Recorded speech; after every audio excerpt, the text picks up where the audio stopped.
from Bearcat Studios at the University of Cincinnati, this is Cats at the Corners.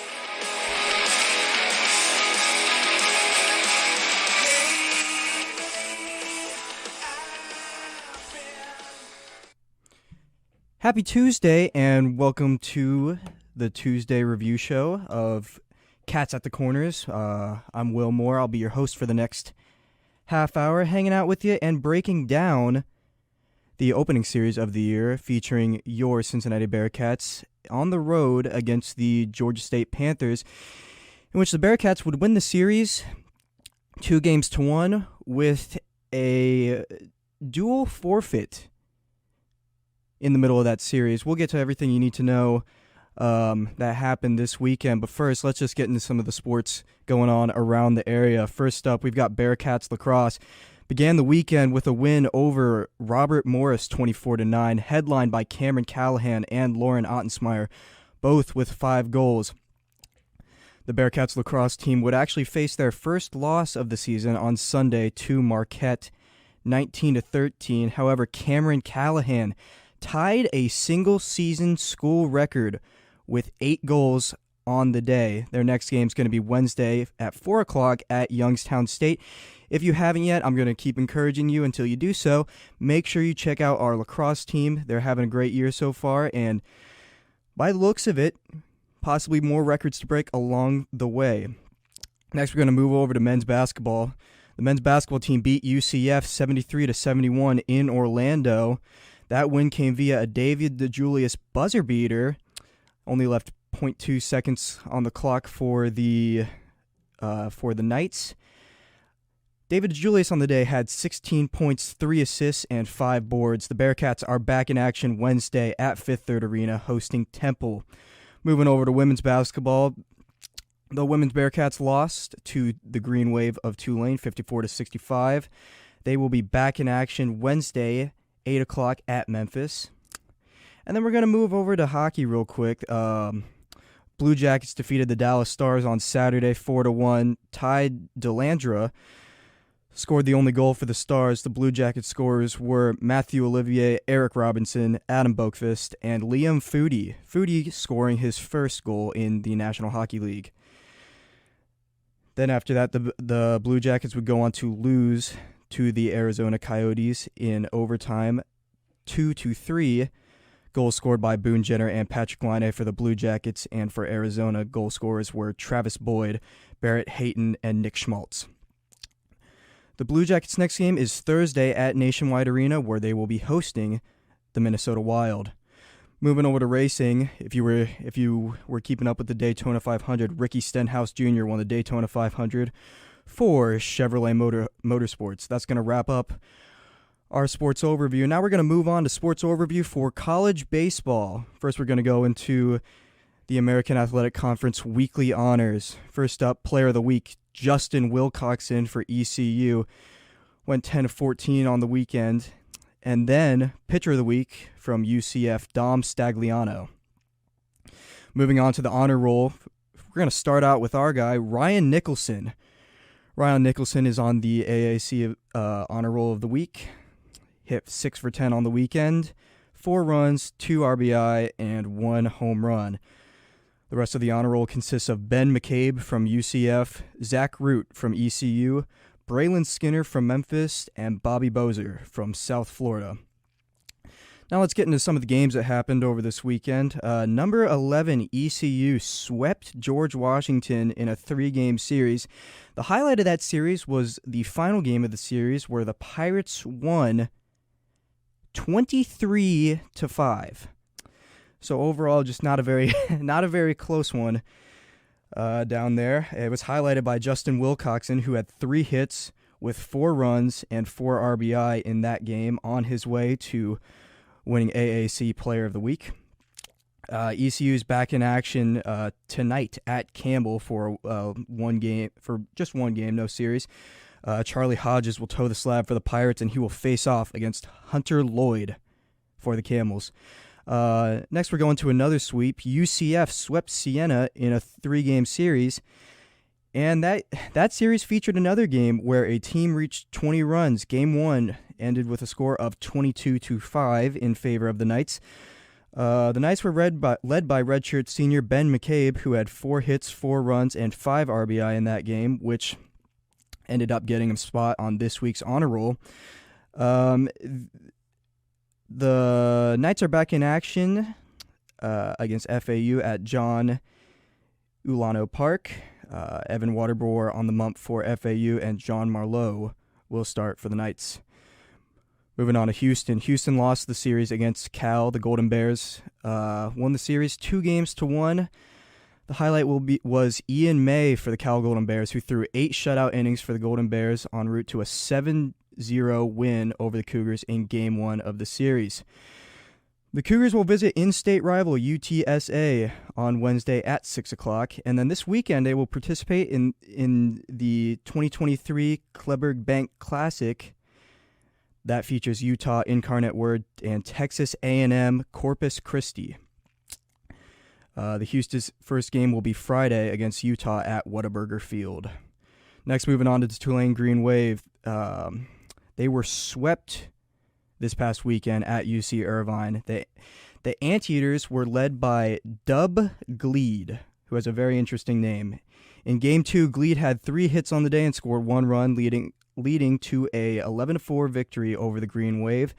Tulane is back in action tonight as they take on Cal State Fullerton at Goodwin Field. That game is available on ESPN Plus if anyone's interested in watching. Wichita State lost the series against Long Beach State 2-1. The highlight was Graham Osman in Game 1 for the Dirtbags. Osman threw 7 shutout innings with 8 Ks in his debut for the Dirtbags. So that was definitely a very... Again, I was very excited for that one just because of the brands. Dirtbags versus Shockers, must-see TV. We're going to move on to USF. They lost the series, hosting number 13 in the country, Maryland, 2-1. The Bulls were able to take Game 1 of the series, but fell short in the next 2. They are back in action tonight, starting a 2-game series against the number 7, according to D1 Baseball, the number 7 Florida Gators, who the Bearcats will be taking on this weekend.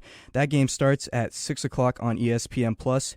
Jack Siebert will take the mound for the Bulls. Definitely recommend watching that one. Get a little idea of what the Bearcats can expect going into this weekend facing the Florida Gators. Then finally for the conference, Memphis beat the Samford Bulldogs in a 3-game series, 2-1.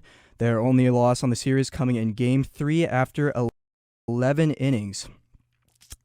Memphis is back in action on Wednesday, hosting Mississippi Valley State at 6 o'clock. Now we're going to move to some other college baseball scores around the state.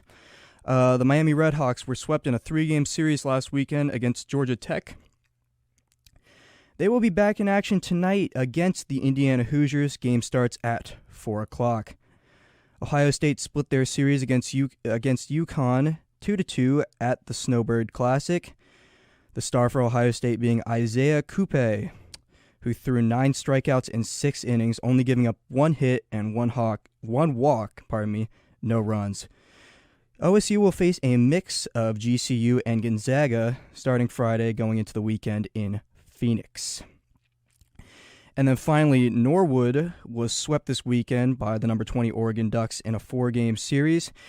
They will be back in action this Wednesday against Louisville. First pitch scheduled for 3 o'clock. That's going to wrap up our coverage of baseball scores around the state. So let's jump in and talk about the 4-game series that happened this weekend against the Gorgia State Panthers. And we're going to start by talking about Game 3 because I feel like that's kind of where we have to start given everything that happened this weekend. But before we get too deep into it, I just want to clarify that I was not there.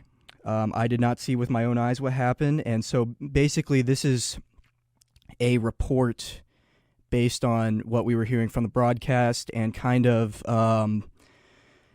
just what we were able to gather based on just listening to the game. So here's what happened. I'm sure you all know what happened.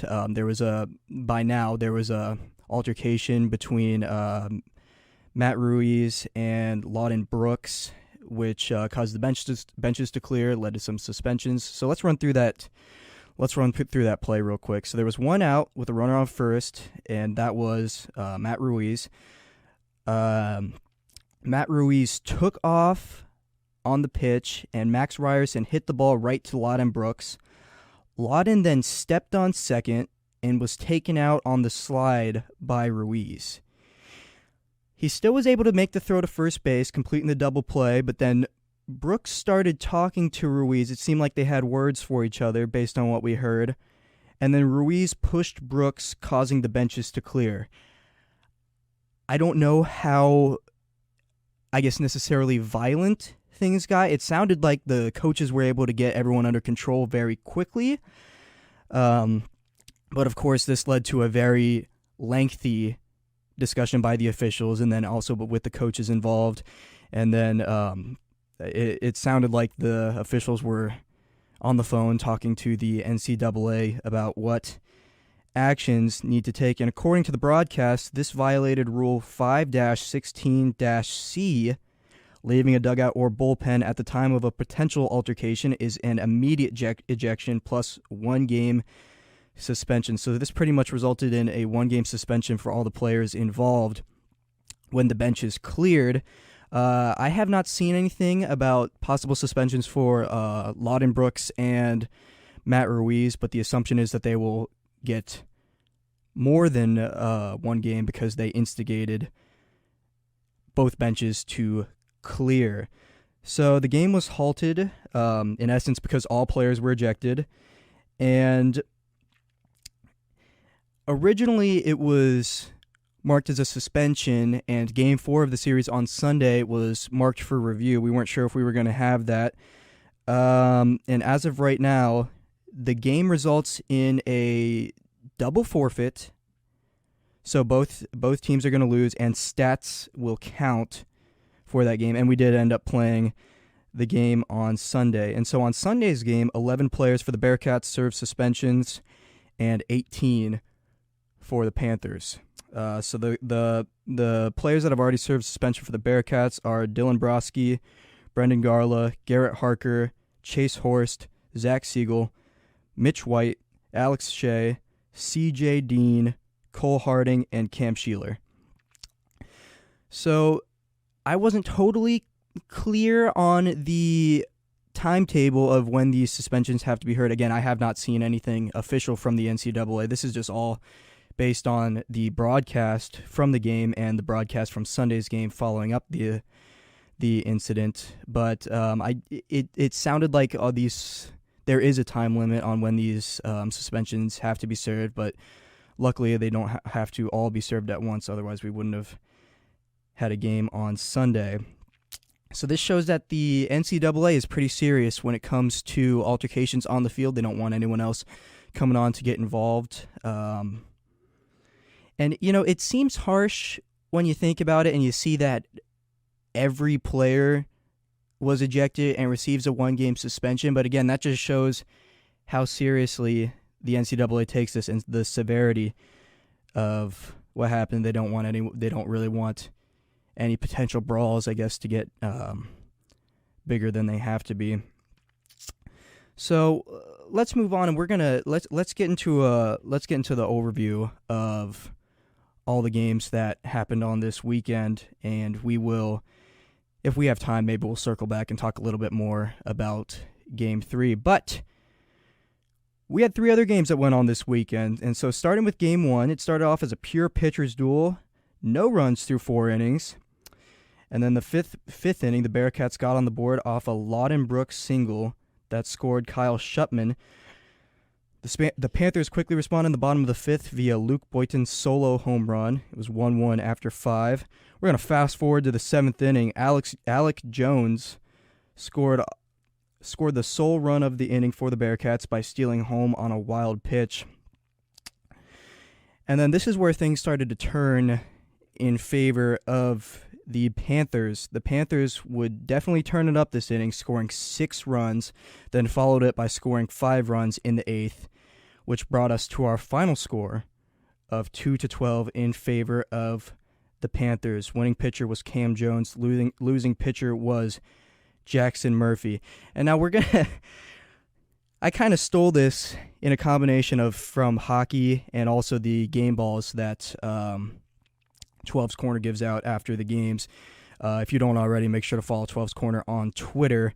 We're going to get into my personal 3 stars of the game. All 3 of these guys from the Gorgia State Panthers. They didn't necessarily have to be, but they ended up being so in this game. 3 stars of the game in no particular order: Ryan Watson, Michael McGinnis, and Max Ryerson. Going into this series, we knew that Max Ryerson was going to, be a formidable guy that you don't want to deal with. I know it was him and Cam Jones were kind of the guys that we were, if you're a Bearcats fan, you're really going to want to look out for. And, he had a great series. And so, he showed why he is being talked about the way that he is, and he had a great series. So did JoJo Jackson for the Panthers. I liked listening to him play too. Moving on to Game 2, Panthers started out quick, making it 1-0 after the first via Matt Ruiz RBI flyout. The Bearcats would even the score at 1-1 in the fourth after a Ryan Nicholson solo tater. The Panthers would retake the lead in the fifth when Luke Boynton scored on a wild pitch. Now we're going to move on to the sixth, where the Bearcats turned up the heat, scoring 8 runs. Started off by 2 runs scored via walk. Then Carrington Cross reached first via a fielding error, which allowed Kyle Shupman and C.J. Dean to score. Tommy O'Connor singled, then sent Lawton Brooks home. Carrington Cross scored via Alec Jones flyout. Tommy O'Connor was then sent home by Ryan Nicholson, who in turn was then driven in by Cole Harding. The Panthers would go on to score 2 runs in the bottom of the inning, but the Bearcats would hold on to take Game 2 of the series 9-4. Winning pitcher for the Bearcats, Alex Shea, and losing pitcher would be Chad Treadway. And then I'm quickly going to break the 3-star rule that I established previously because I just felt like there were 4 players that deserved to be stars for this game. We're going to go Ryan Nicholson, Chase Horst, Cole Harding, and then Tommy O'Connor.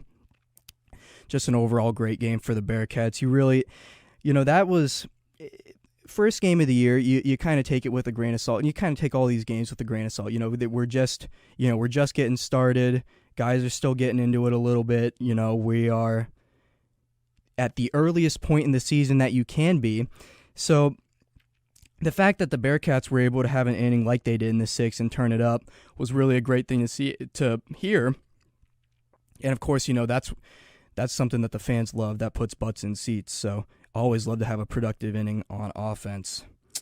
We're going to move on to Game 4. We're going to skip Game 3 for now. Again, if we have time, we'll go back and talk about Game 3 a little bit more, but we're going to move on to Game 4. The Panthers got on the board quickly again via JoJo Jackson 2-run homer. Now, this was a guy that really did have a good series. He had a couple big flies this weekend against the Bearcats, so, he's going to be if you're a Panthers fan, that's a guy that's going to be really fun to watch for you going on this season. And so someone that other teams are definitely going to have to be put on notice for. So after the first, we're going to fast forward all the way to the 4th. The Bearcats are going to strike back to tie the game via a Griffin Hughes 2-run tater. The tie, however, wouldn't last long because in the bottom of the inning, Kyle Hilton would hit a 2-run dinger to give the Panthers another 2-run lead over the Bearcats. The Bearcats would follow up. Whoops, sorry, I'm getting ahead of myself. We're going to fast forward now to the 7th inning. Sean Springer would cut the deficit to 1 by hitting a single to left field that scored Josh Hegman. The game would then be knotted at 4 apiece after Landon Viderick scored via a wild pitch. The Bearcats would follow up their productive 7th inning with a fantastic 8th, where Cam Guidry hit a 2-run RBI to give the Bearcats the lead and ultimately was the difference in this game, causing the Bearcats to win 6-4 and take the series over the Panthers. Let's get into the 3 stars of the game for Game 4. again, these are in no particular order: Griffin Hughes, Jackson Murphy, and Cam Guidry. Now, Guidry only had one hit on the day, but with 2 outs in the 8th inning, he got it done, and his 2 RBI single ended up being the difference maker in this game. So I felt very good about putting very, very good about putting Cam Guidry as one of the 3 stars of the game. So a lot of the difference for the Bearcats this weekend came from starting pitching. Starting pitching this weekend was very good for the Bearcats. So let's take a look real quick at Garrett Harker for Game 1. 5 innings pitched, 5 hits, 1 run, which was earned, 3 walks, and 7 Ks. Garrett Harker was dealing. He was on today, and it's unfortunate that the Bearcats, Game 1 was a pretty close game for most of it, and then the Panthers they broke out in the 7th inning and then would continue to pile on in the 8th, and at that point, it just kind of got pretty out of control. But it was a very good start for Garrett Harker. Obviously, his first on the season, first game of the season, first start of the season. Let's look at Game 2. Chase Horst was towing the slab to start for the Bearcats. 4.0 innings pitched, 2 hits, 1 earned run, 3 walks, 5 Ks, and a win. So Chase Horst, this was, we got a freshman guy coming in. This you got to give as much credit to him as you can for going out and putting on a show like this, because this is, it's great. You got a freshman guy making his first college start, and we all know that Chase Horst, I think I said it on the last show, he's built to be a baseball player. He's got nasty stuff. But, nerves can play into it. You're on the road to start. You don't have the experience at the college level. And this guy comes out and was straight dealing. You got to give all the credit in the world to Chase Horst. And if you're a Bearcats fan, you got to be really excited because this guy's going to be here for a long time. And, there's going to be plenty of stuff to watch for Chase Horst in the future. Then we're gonna move to Game 3. Dylan Broski started. His outing was unfortunately cut short via injury. We hope the best for Dylan and that he will be back for the Bearcats. But while he was in, had a very good day. 3.1 innings pitched, 0 hits, 0 runs, 1 walk, 1 K. So Dylan Broski, we talked about him a little bit on the last show, just kind of what to look for. We were going through the possible starters for this last weekend series against Gorgia State, and it's another guy that he had really good numbers at the D2 level, but there's kind of like that stigma, I guess, where it's like, oh, well, it's a D2 guy, making a start for, a D1 school, and you've got, guys like JoJo Jackson on the other side and Max Ryerson that, these guys can really hit, and people aren't sure if it's going to transfer, but it definitely did. This guy, and I just want to say, I figured it would. Dylan Broski came out. Our first 3 guys this weekend, all of our first 3 starters were absolutely dealing. They've all got good stuff. And here's the thing about the thing that I mentioned last show that I think helped Dylan was just he has so much experience at the college level that he's just, he's able to just go out there and treat it just like anything else. He's used to it at this point. Obviously, it is, a bigger stage, but still, he's going to be a really fun guy for us to watch this season. And I'm really excited for, everything that these pitchers showed this weekend. And then we're going to move on to Game 4. And so Game 4 originally was a to-be-determined for the pitching matchup. We said on last show we could possibly see Chase Hopewell depending on how he was used earlier in games on the series, and it turns out that was the starter that Coach Guggens ended up going with. Chase Hopewell went 4 innings, 6 hits, 4 runs, all earned, 1 walk, and 4 Ks. So the thing that sticks out to most people on the stat line is the 4 runs that Chase Hopewell gave up. But here's kind of my thing. This is kind of my thing. Last year was, I believe, Chase's first year with the Bearcats. Before that, he was at Findlay. And he had 0 starts on the year, only ever came out of the pen. And so, we were kind of thinking about this as a possible bullpen day for the Bearcats going into it.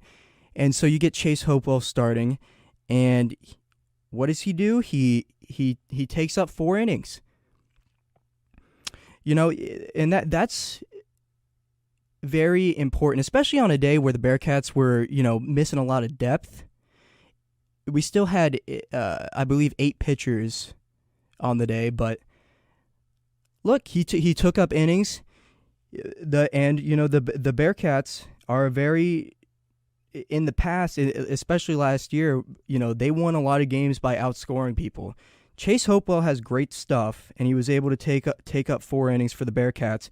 And we're actually going to do a little bit of an in-depth look on Game 4 because I feel like it was a very complete game for the Bearcats.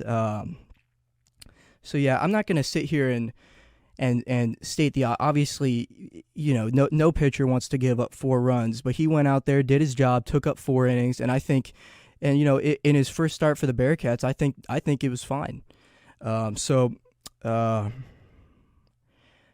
going to move on to Tommy O'Connor, who came in to relieve Chase Hopewell in Game 4 of the series against the Panthers. Tommy O'Connor had 2.0 innings pitched, 1 hit, 0 runs, 3 walks, and 2 Ks.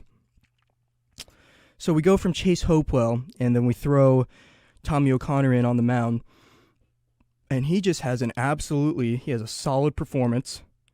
And then we're going to get into one of the 3 stars of the game, my personal 3 stars of the game, Jackson Murphy.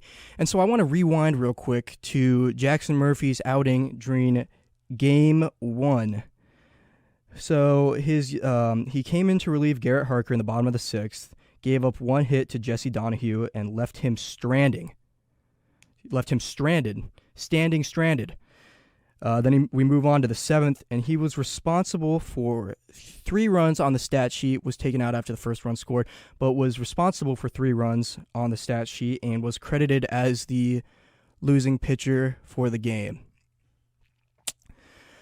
So we go back to something that one of the greatest coaches of all time, Ted Lasso, said, and I'm sure Coach Guggens probably said it too: be a goldfish.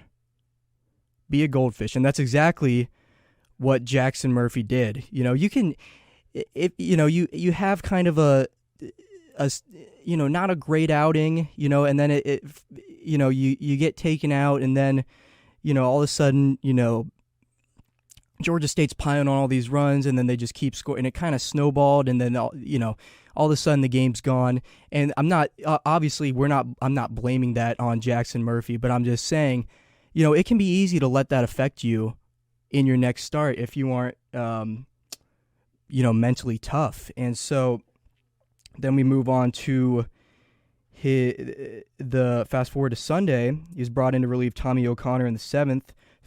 3 up, 3 down, including a strikeout looking. Go to the 8th, 3 up, 3 down again with 2 Ks. Ended up only giving up 1 hit on the day. That's how you respond. That's how you want to respond if you want to see him respond if you are a fan of this Cincinnati Bearcats team. And then Griffin Hughes came in the 9th to relieve Jackson Murphy, inheriting 2 runners, and he slammed the door shut on the Panthers. 0 hits, 0 runs, 1 walk, 1 K. Talk about a 1-2 punch. So that's the kind of stuff that you want to look forward to, and that's the kind of stuff that you want to watch this season if you are a Bearcats fan. All right, that's our breakdown of the series against the Gorgia State Panthers. We're going to wrap it up here. There's no midweek game this week for the Bearcats. Instead, they will be taking on the Florida Gators in Gainesville for a 3-game series this weekend, and we will have a full breakdown on what to expect for that series at our 1 o'clock Friday show. Thank you so much for listening. Be sure to check us out on Twitter at Cats Corners. Show's called Cats at the Corners.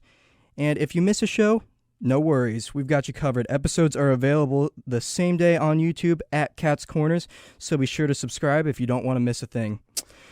Enjoy the rest of your Tuesday. Thank you for spending the last half hour with me, and we will get you back to the music. Thank you.